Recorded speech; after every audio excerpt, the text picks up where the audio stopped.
به نام خدای مهربون. سلام بچه‌های گلم، شبتون بخیر. حالتون خوبه؟ خوب، خدا رو شکر. بچه‌های گلم، یه سوال برا من پیش اومده. اونم اینه که آیا تا به حال بدون اجازه رفتید سر وسایل کسی؟ آره؟ یا اگر ندونسته این کارو کردی معذرت خواهی هم کردید یا نه؟ من میدونم شما از اون بچه‌هایی هستید که اولا این کارو نمی کنید، اگرم احیانا این کارو کردید حتما میرید معذرت میخواد. خب قصه امشب ما هم در مورد همین چیزی. قصه پا و کفش دوزک و پروانه که یه کلوچه پیدا کردن و یه ذره از اون رو خوردن، ولی یه دفعه یه اتفاقایی براشون افتاد. گوش بدید بچه ها. پا و دوستاش روی سنگی یه کلوچه پیدا کردن. پا فریاد کشید: نگاه کنید بچه ها، تا حالا کلوچه خالخالی دیده بودید؟ کفش دوزک و پروانه سری تکون دادن که نه. بعد این برو اون برو نگاه کردن ولی کسی رو ندیدن. کفش دوزک گفت: آخ حیف نیست، هیچ کس اونو نخورده. پروانه گفت: چه بوی خوبی، فقط یه ذره از زیرش میخورم تا ببینم مزه خوبی هم داره یا نه. پروانه از زیر کلوچه چند تیکه کوچولو خورد. بعد کفش دوزک هم همین کارو کرد. پا آب دهانش را افتاده بود. نزدیکتر اومد و پرسید: خوشمزه است؟ بچه ها با دهان پر گفتن پا یه کمی این پا اون پا کرد و توی دلش گفت: فقط یه ذره خیلی کوچولو. اون وقت خودشم از زیر کلوچه یه چند تیکه خورد. یه دفعه با نگرانی پرسید: زیاد نخوریم بچه ها؟ ستایی یه کمی عقب رفتن و یه صدا گفتن: وای! دور تا دور کلوچه بچه ها سوراخ شده بود. همون وقت یه صدایی اومد. بچه ها زود پشت برگ ها قایم شدن. ننه جیرجیرک از راه رسید و فریاد کشید: ای وای! کلوچم فقط چند دقیقه گذاشته بودمش اینجا که خنک بشه، پس چرا این شکلی شده؟ بله بچه ها، جیرجیرک های همسایه دور ننه جیرجیرک جمع شدن.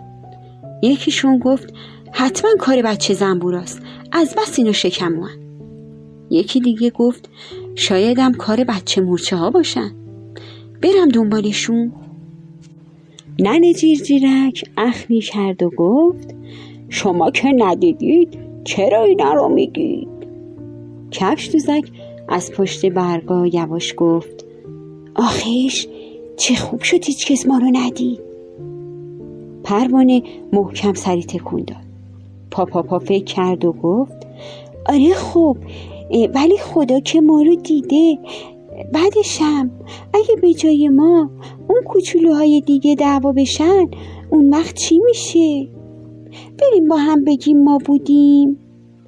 کفش دوزک و پروانه با صدای لرزون گفتن: نه ما میترسیم.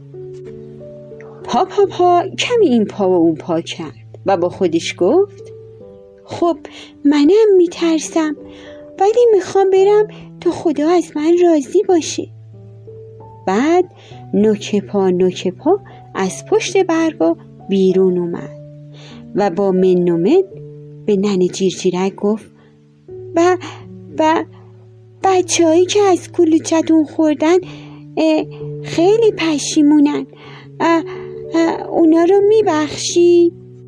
همه با تعجب به پا نگاه کردن.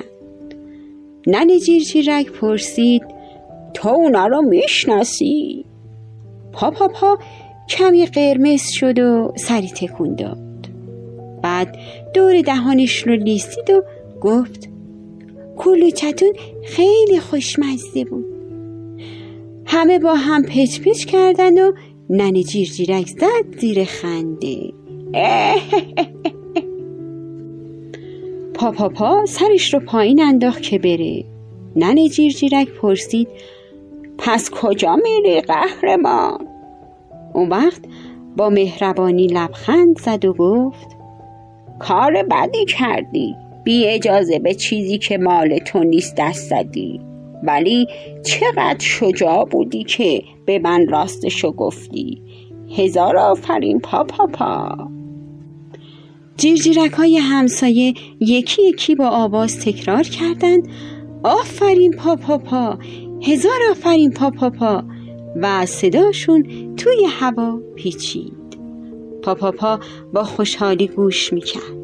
یه دفعه کفش، دوزک و پروانه از پشت برگا بیرون پریدن و گفتن ما هم بودیم. ولی هیچ کسی به اونها توجه نکرد.